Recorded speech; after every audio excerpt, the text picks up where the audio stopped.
It was 1347 hours.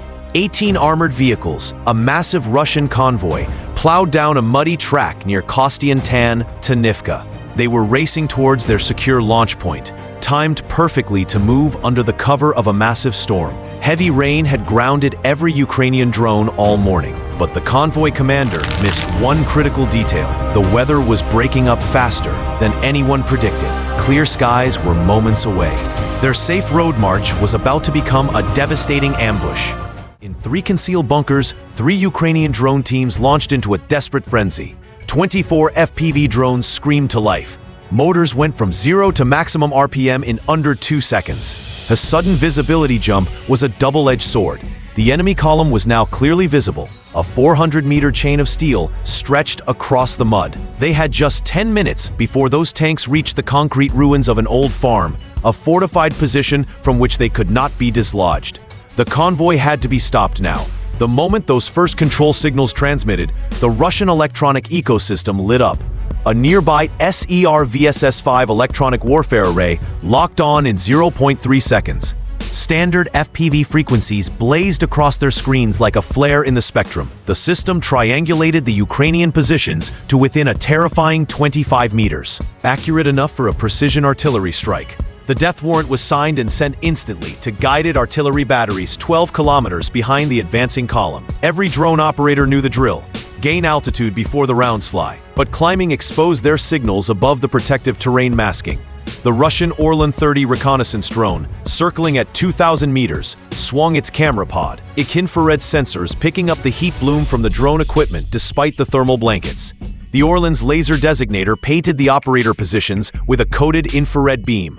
The final guidance for the incoming Krasnopol guided rounds. The lead Ukrainian team watched their display. The Russian Zupark M1 counter-battery radar was painting their position with surgical precision. The MAC was brutal. 90 seconds until the Krasnopol rounds impacted enough explosive power to collapse the earth and timber bunkers. The choice was simple: hand off control and run, or die. They initiated the transfer to the second team while the 152mm shells were already in the air.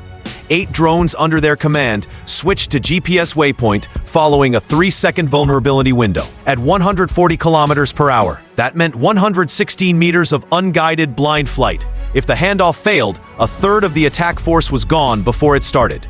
The handoff completed with a half-second to spare.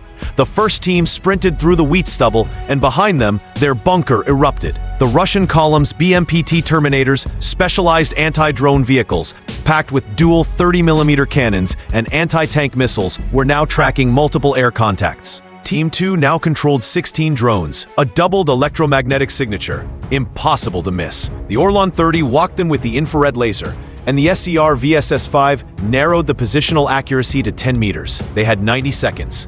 The incoming shells started walking toward them, impacting 200 meters away. Then, 150 meters. The ground shook.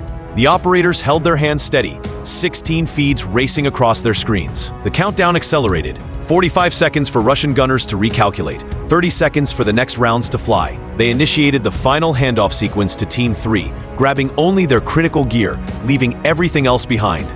24 drones, converging from 3 separate sites, created an immediate, lethal airspace problem.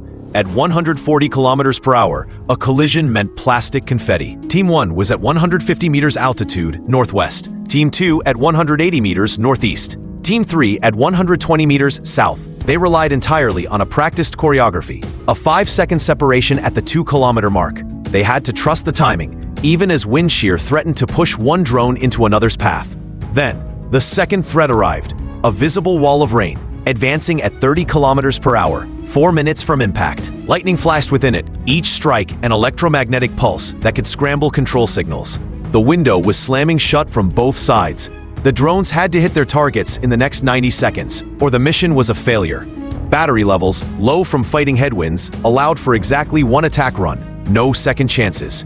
The BMPT Terminators were built for this moment. As 20 drones entered their engagement envelope, both vehicles opened fire simultaneously. The lead T-72 commander saw them coming and threw the tank into reverse, but it was too late. It slammed into the BMP behind it.